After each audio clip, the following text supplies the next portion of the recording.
Assalamualaikum warahmatullahi wabarakatuh. Ketemu lagi dengan saya Kisana Aziz. Video kali ini kita akan ngobrol bareng Mas Aris. Beliau adalah founder atau trainer di Bela Diri Taktis Yogyakarta. Beliau sudah punya banyak murid, nggak cuma di Indonesia tapi juga sampai luar negeri. Seperti apa model bela diri taktis? Apakah sama dengan model bela diri di perguruan? Kita udah bersama dengan Mas Aris di sini. Ceritakan sama Mas Aris apa sih sebenarnya taktis itu kayak gitu. Ya, mungkin sejarahnya seperti apa sampai terbentuknya taktis itu seperti apa kayak gitu. Ya, selama ini kan bela diri itu umumnya diciptakan di masa lalu. Terus di saat ini kan kebutuhannya nggak sama seperti dulu. Dulu saat diciptakan belum ada mobil, belum ada ATM, belum ada kejahatan-kejahatan dengan modus-modus yang baru. Nah, ketika kita gunakan bela diri yang tidak diciptakan saat ini, maka tidak bisa mengakomodasi permasalahan yang ada. Dengan demikian, perlu ada bela diri yang mengakomodasi itu. Nah, wis, kita mainnya di situ. Yang selama ini diperhatikan kan kebanyakan bela diri itu masuknya di sport, masuknya di seni, masuknya di komunitas-komunitas yang sudah umum gitu. Tapi kalau yang untuk bela diri kan jarang sekali yang menggunakan, jarang sekali yang mengolah. Ya udah, saya masuknya di situ. Jadi saya berusaha untuk tidak mengambil pasar orang lain, gampangnya. Oh iya. Oke, tapi malah bikin pasar sendiri ya? Nah, bikin pasar sendiri. Rame. Iya sih. Nah, basic bela diri dari Mas Aris sendiri kan yang saya ketahui dari pencaksilat tuh. Dari Nah, Macam-macam mas sebenarnya mas. sebenarnya macam-macam. Dari metode yang diajarkan di taktis itu semacam mix martial art kayak gitu, atau ini bagian dari pencaksilat juga, atau gimana sih sebenarnya? Sebenarnya saya tuh dari sekitar tahun 2010 saya sudah sering buka privatan. Jadi orang-orang yang pengen, ibaratnya bukan cari prestasi, karena tidak semua orang pengen jadi juara. Yang dia jadi korban, dia nggak pengen jadi korban, dia belajar bagaimana caranya untuk mempertahankan diri, tapi punya tempat. Nah, sini ternyata pasar saya privat itu kebanyakan di situ. Terus konsumennya sejak tahun 2013-an itu malah banyak dari luar. Luar negeri. Orang luar nggak penting kamu jadi juara, kamu jadi penampilan bagus, nggak penting buat mereka, yang penting bisa selamat di jalan. Beberapa siswa saya hampir semuanya seperti itu. Nah, terus karena saya masih menjadi anggota perguruan, waktu itu tahun 2011-12, sebelumnya tuh saya masih di, saya pindah di juga cuma untuk ngelatih atlet aja. Pun saya jadi atlet saja. Setelah itu saya diajak ke juga, sebenarnya juga cuma untuk urusan atlet, bukan untuk urusan perguruan. Makanya saya suruh gerak perguruan yo blong. Gitu. Tapi karena saya masih anggota perguruan, maka etikanya saya tidak bisa terlalu mengekspos kegiatan saya yang privat tadi. Karena nanti ada anggapan, wah ilmune iki tinggo, ilmune iki didol gitu kan. Jadi saya meminimalisir itu. Akhirnya saya berusaha untuk ya tetap ada tapi disembunyikan lah gitu. Nah, terus sekitar tahun 13-14an itu saya punya murid yang pengusaha, dia bilang, Mas Aris yang guru seperti ini tuh banyak, tapi mereka nggak tahu mau cari di mana. Kalau Mas Aris sembunyi terus, lalu kami tahu informasi dari mana gitu. Ya udah, kemudian saya berusaha untuk netral, akhirnya saya off dulu dari perguruan, lalu saya berusaha untuk kembangkan sendiri. Kalau ngembangkannya juga nggak susah, saya udah rintis lama kan, tinggal ditambah-tambah, diuji, dicoba di situasi yang sebenarnya berfungsi atau enggak. Akhirnya terjadilah yang sekarang ini menjadi taktis. Waktu itu namanya belum taktis, waktu itu namanya masih easy martial art. Ternyata juga nggak easy juga. Easy. Kayaknya bela diri muda itu ternyata juga masih susah juga. Terus waktu awal-awal dulu sekitar tahun 2000 sampai 2015-an itu adiknya masih kental silatnya, karena saya pesilat nggak bisa hilang cengkoknya, ya masih silat banget. Tapi mulai 2017 kita bilang silat sudah susah karena nggak ada lidahnya. Kadang yang orang silat sendiri yang keberatan ketika saya bilang ini silat tuh nggak kayak gitu, silat tuh harusnya gini. Nah, pakai kembangan dan lain sebagainya. harus ada kaidahnya, harus ada langkah, harus ada sekapasang. Sementara di tempat kami tidak ada sekapasang, tidak ada pola langkah, semuanya sesuai dengan kita enaknya bergerak kemana, enaknya ke kanan yang kanan, enaknya kiri kiri, nggak ada harus kuda, harus ditekuk, harus lurus, nggak ada. Nah, udah pernah jadi trainer sampai ke negara mana aja ini? Yang rutin Australia itu 2 tahun sekali. Saya 2 tahun sekali ke sana, mereka 2 tahun sekali ke sini. Rutinnya di Australia? Kali. Sampai sekarang masih itu? Jepang. Masih setiap Jumat kami latihan online. Oh, online, bisa online berarti ya? Mereka sudah dari dulu online. Belum pandemi mereka udah online. Soalnya kan dulu kan pernah lihat postingan Mas Aris lagi di negara entah berantah kayak gitu, beda plat. Biasanya kan platnya AB, ini platnya aneh kayak gitu. Itu bagian dari training taktis itu juga ya? Ya, kalau di luar negeri saya sebenarnya punya perguruan sendiri, karena di Indonesia nggak mungkin saya kembangkan. Oh ya. Saya punya perguruan di Australia. Di sana ada 2 segmen tradisional dan segmen modern. Yang segmen tradisional mereka masuk ke silatnya itu, kalau yang segmen modern mereka masuk di taktisnya. Biasanya yang main taktisnya yang orang-orang kota itu. Nah, dari taktis itu sendiri yang dipelajari itu model yang seperti apa aja Mas? Apakah bela diri tangan kosong? Apakah ada pakai senjata? Terus senjata yang dimainkan apa aja? Terus apakah kita belajar pakai menggunakan senjatanya atau juga kita belajar bagaimana menghadapi situasi ketika kita menghadapi senjata itu kayak gitu? Kalau materi di taktis itu awalnya dimulai dari tangan kosong. Sebelum saya masuk ke materi, di taktis ada 3 pembeda. Jadi ada bela diri yang di bawah taktis itu ada 3 kelompok ibaratnya. Kelompok yang pertama itu bela diri untuk sipil, yang kedua bela diri untuk perempuan, yang ketiga bela diri untuk militer. Jadi dibedakan. Kalau misalnya ada institusi yang selain itu, misalnya kepolisian mau masuk di mana, itu masuknya bela diri sipil, karena awalnya memang saya buat 4, bela diri sipil, bela diri kepolisian, bela diri cewek, yang perempuan itu, lalu bela diri militer. Tapi karena peminat di kepolisian agak kurang, maka materinya saya turunkan ke institusi-institusi yang berhubungan dengan sekuritas tapi bukan dari kepolisian. Misalnya ABSN Security, kemudian VIP Protection, ke sana. Terus kalau misalnya mau dilatihkan masuk kemana kategorinya, yang pengamanan itu masuk ke bela diri sipil. Terus yang bedanya apa masing-masing? Kalau bela diri sipil itu dipelajari laki-laki dan perempuan, materinya sama, laki-laki perempuan belajar sama materinya. Tapi kalau yang bela diri perempuan enggak, materinya cewek itu apa? Mau nampar ya nampar, mau jambak ya jambak, nggak kita larang. Kalau dari yang umum kan mukul ya mukul, jambak salah, gigit nggak boleh. Nah ini semua boleh, mau ngapain aja boleh. Terus yang dari militer ini perbedaannya adalah mereka lebih banyak menggunakan senjata, entah itu senjata tajam, entah itu senjata api digunakan sebagai senjata pukul, atau bagaimana cara melindungi senjata-senjata yang ada di tubuhnya dari orang lain. Terus materinya juga yang sipil itu masih sekitar 10-20% tangan kosong, sisanya berhubungan dengan senjata. Kalau yang militer materi hanya 5% saja yang tangan kosong, 95% berhubungan dengan senjata. Terus urutan materinya apa? Urutan materinya kalau kami dari tangan kosong dulu, tangan kosong selesai, nanti masuk pisau, habis pisau nanti masuk kerambit, habis masuk di kerambit nanti kita masuk ke materi-materi senjata-senjata yang sebenarnya bukan senjata tapi berpotensi sebagai senjata. Misalnya tas, jaket, apa ya di sekitar kita, terus pulpen, nah itu kita manfaatkan sebaik mungkin bagaimana caranya untuk melindungi kita.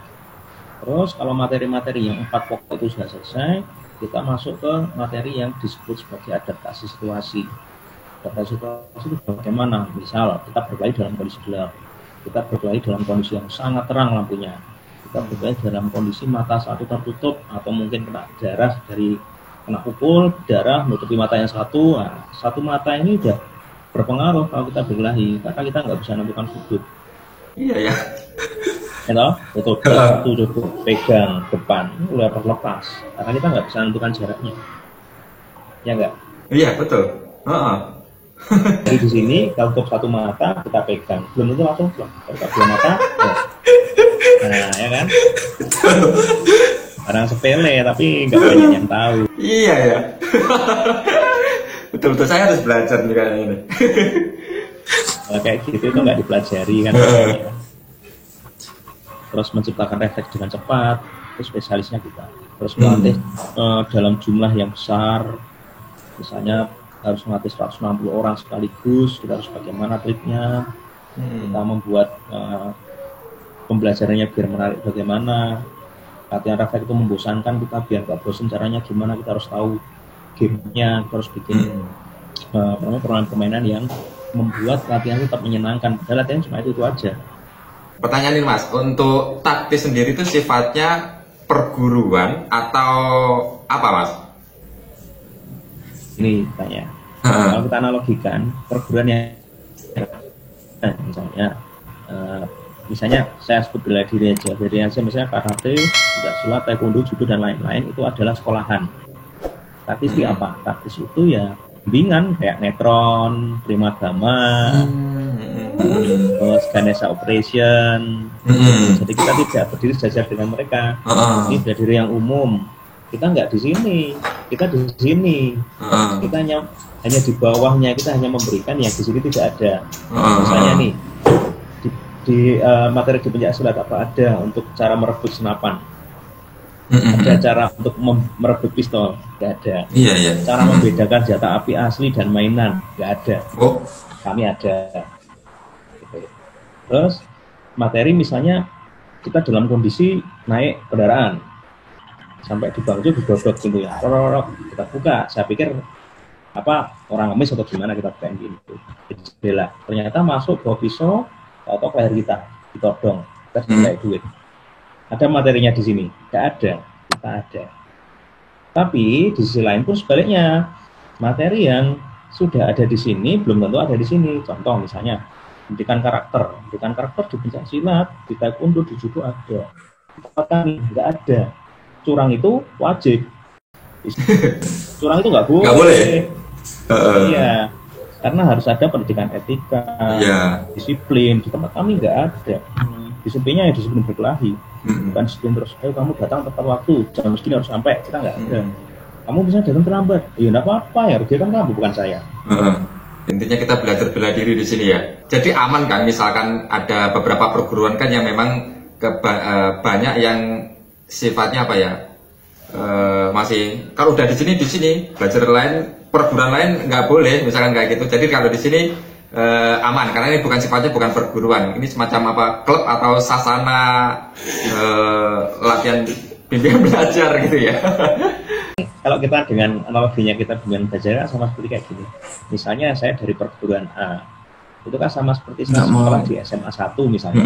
Kemudian saya di perguruan B, saya sama seperti sekolah di SMP SMA 2 misalnya. Kalau saya sekolah di SMA 1, saya mau gabung di SMA 2, kan saya nggak bisa berkeanggotaan, nggak ada. Saya harus pindah dari SMA 1 keluar, pindah SMA 2. Gitu kan? Tapi mau dari SMA mana saja, mau dari SMA 1, SMA 2, mau ikut bimbingan sinetron boleh kan? Iya. Keluar dari sekolahan. Nah, gitu. Jadi kita analoginya seperti itu, kita adalah bimbingan belajar. Mau siapapun dari mana, punya background bela diri, nggak punya, silakan apapun satu. Dan tidak terikat, kecuali dia sudah masuk jadi asisten itu baru terikat.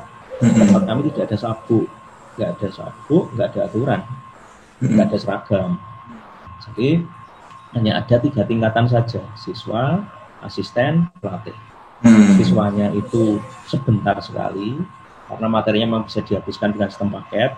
Kemudian saya itu masuk ke asisten itu ada 3 kelompok, kelompok bela diri cewek tadi, kelompok bela diri sipil, sama kelompok bela diri militer. Masing-masing ada tingkatannya, Purwa, Madya, Utama. Saya sengaja pakai bahasa Indonesia karena semuanya lahir di Indonesia. Teknik diciptakan di Indonesia, saya nggak mau pakai nama-nama lain asing, misalnya level 1, level 2, nggak suka. Namanya bahasa Indonesia. Kemudian kalau boleh belajar praktis gimana? Pakai bahasa Inggris ya enggak, bahasa Indonesia, ngitung juga bahasa Indonesia enggak. Mau lah dia 1, 2, 3, 4, 1, 2, 3. Nah kalau misalkan muridnya dari luar negeri, Terus bahasa Indonesia. masih mempertahankan budaya. Oh iya, nah, kita tuh yang punya ilmu, ngapain kita ikut mereka? Ya mereka ikut kita. Sepakat. Saya, ke saya. Tak kepoin di Instagramnya itu kan banyak cewek-cewek cantik yang lagi belajar juga itu Mas. Nah itu memang udah ada kerjasama sama mereka atau mereka asal datang terus belajar atau seperti apa? Atau mereka dari institusi apa kayak gitu? Saya jual skill saya tunjukkan bahwa ini yang bisa membantu mereka saat mereka tidak ada yang mendampingi. Gak mungkin 24 jam itu mau dijaga sama pacarnya. Ya. Gak mungkin ngantor wis pirang jam. Apa yang mungkin satu polisi itu bisa mengcover sekian banyak masyarakat di Jogja? Tidak bisa. Nah, akhirnya bagaimana? Ya mereka harus belajar sendiri, harus bisa. Tapi lihat pasarnya dulu.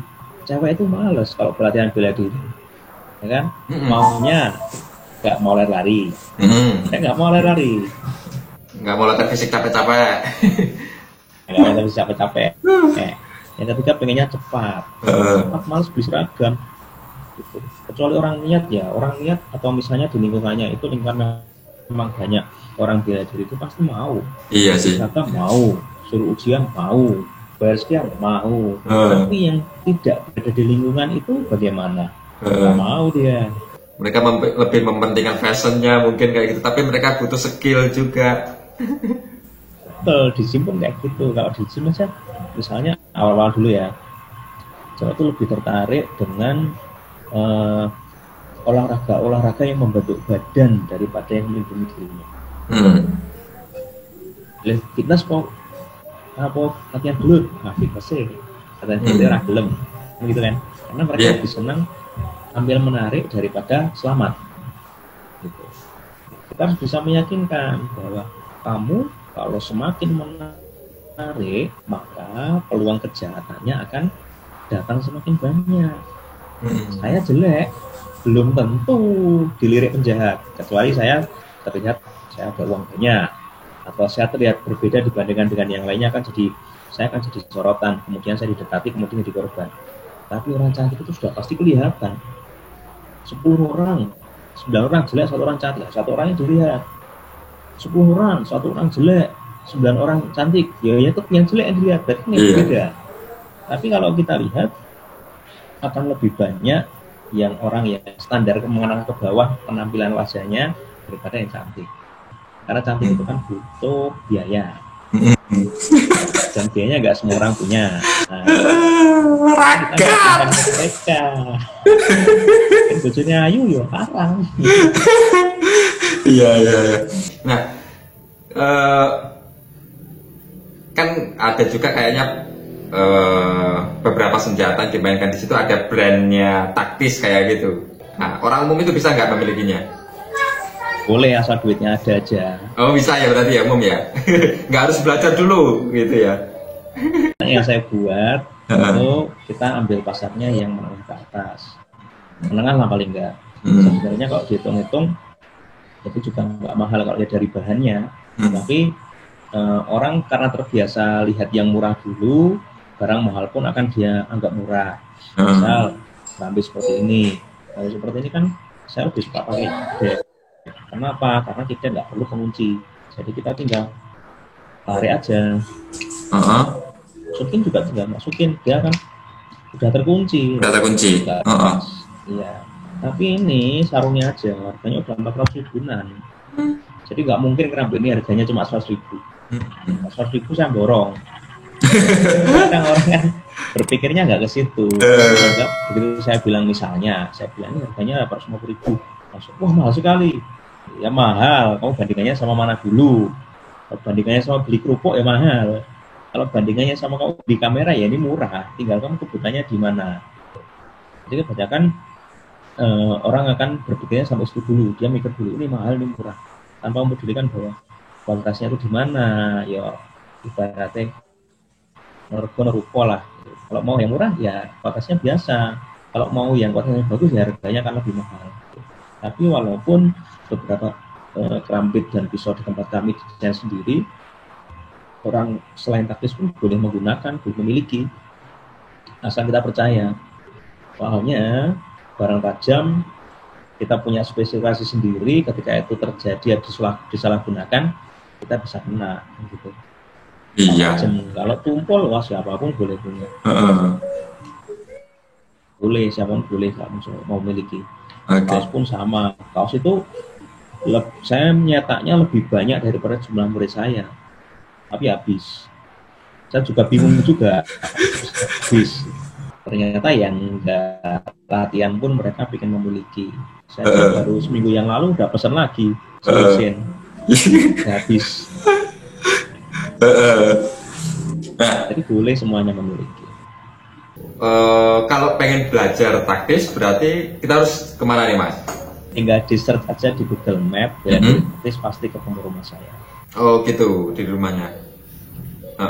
Jadi kalau pengen belajar bela diri taktis bisa langsung ke Jogja dan nggak buka cabang di mana-mana Mas ya? Atau belum ini? Selama ini baru di Australia sama Jepang. Kalau yang di Indonesia belum ada. Nunggu mahasiswa pada pulang. Kalau mahasiswa pada pulang, mereka udah buka cabang sendiri-sendiri.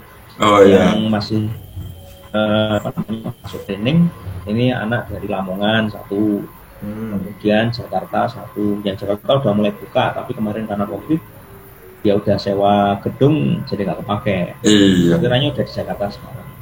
Hanya melayani privat saja kalau di Jakarta, karena selama masih COVID dia hanya berani melayani privat saja. Terus yang di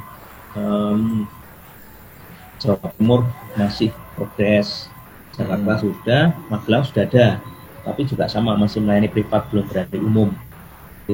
Progresnya mungkin sudah mulai banyak yang umum, tapi selama masih COVID ini kami hanya terima privat yang di luar Jogja. Yang di dalam Jogja pun kita selektif sekali, enggak semua orang begitu langsung saya daftar pengen ikut, belum langsung kami terima. Maka kami harus pastikan kira-kira aman nggak sih kalau misalnya ikut untuk COVID Evora atau apa namanya ya gampangannya kita jaga selamatnya masing-masing dulu lah. Iya. Untuk menyelesaikan pendidikannya itu butuh waktu berapa lama gitu Mas? Yang apa, siswa atau pelatih? Asisten? Masing-masing deh. Kan ada tingkatan, masing-masing perlu berapa lama gitu?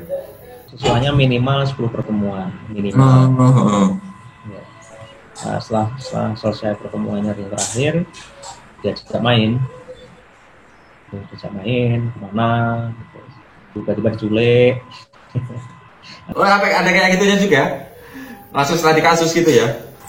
Ya, jadi kami nggak ada ujian sabuk seperti misalnya kalau bela diri yang umum kan besok kita ujian naik sabuk ini, akhirnya ini nih udah ada silabusnya. Terus nanti kalau misalnya udah lulus, kamu naik sabuk. Tempat kami nggak ada siswa selamanya siswa. Sekarang jadi siswa, ujian, terus nggak lolos, tetap nanti jadi siswa. Kecuali masuk persyaratan di asisten pelatih, nanti baru masuk asisten pelatih. Asisten pelatih masih disaring dari 3 nanti. Pelatih bela diri sipil, pelatih bela diri perempuan, pelatih bela diri militer, dipisahkan lagi. Yang paling susah ya itu bela diri perempuan sama bela diri militer. Itu paling susah untuk menyeleksi karena banyak kriteria yang harus dipenuhi. Nggak seperti bela diri sipil, bela diri gampang untuk jadi asistennya. Tapi yang 2 tadi susah.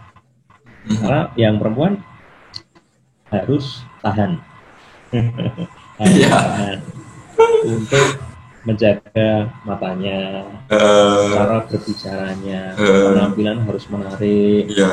Kalau misalnya penampilan nggak menarik, dia harus mencari sisi lain yang membuat tampilannya tetap menarik. Misalnya badannya nggak proporsional, ya dia harus cari kelebihan dia yang lain untuk bisa ditonjolkan. Nah itu kita latih juga. Jadi nggak sembarang kamu ngatih di sana, wah nggak bisa. Dia harus dikasih tahu tuh, di briefing dulu, kamu harus seperti apa penampilannya.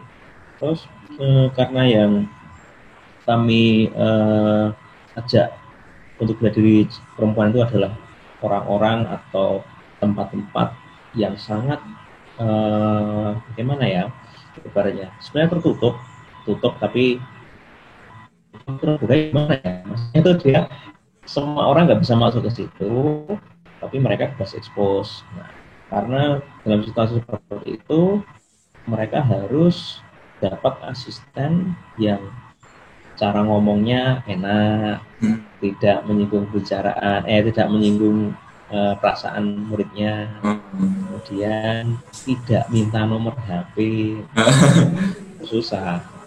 Soalnya kebanyakan orang sih lihat kayak misalnya asisten misalnya selama ini belum terjadi sih, asisten ngelatih kemudian ada yang cakep terus minta nomor HP-nya, itu kita nggak bisa.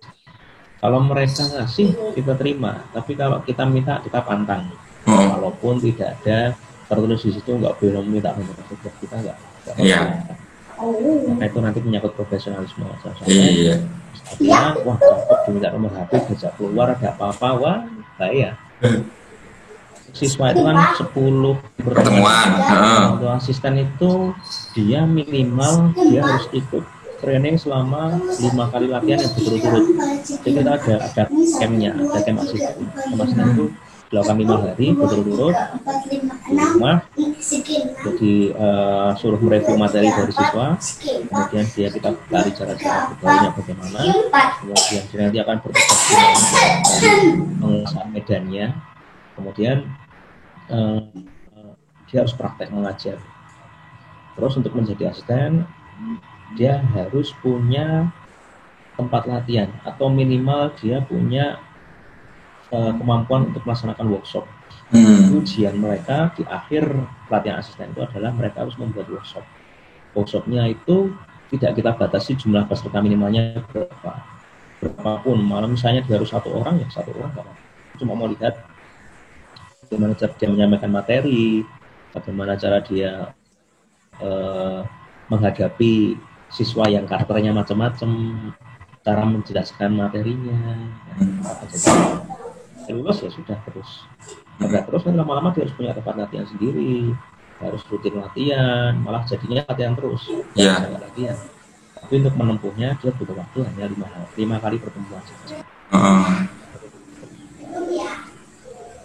Kalau untuk tingkat terakhir dari pelatih itu butuh waktu panjang banget, itu sekitar ya untuk trainingnya 10 hari sampai 15 hari. Tapi untuk mencapai itu sampai sekarang belum bisa karena waktu yang diperlukan cukup lama. Untuk menjadi asisten aja dia paling bisa habis 2-3 tahun untuk menyelesaikan pelatih asisten pelatih yang purwa, yang madya pun sama. Paling nggak 10 tahun baru dia bisa pelatih. Oke, demikian tadi obrolan kita bersama Mas Aris, owner atau founder dari Taktis Bela Diri Praktis. Oke, kurang lebihnya mohon maaf. Terima kasih Mas Aris atas waktunya. Kapan-kapan insya Allah main ke apa namanya itu Sasana ya. Oke, tempat belajar bela dirinya. Iya. Terima kasih atas waktunya, kurang lebihnya mohon maaf. Wassalamualaikum warahmatullahi wabarakatuh. Terima kasih sudah menonton video ini. Bantu kita bangun channel ini dengan cara klik tombol subscribe dan klik tombol lonceng agar kamu dapat notifikasi video terbaru kita.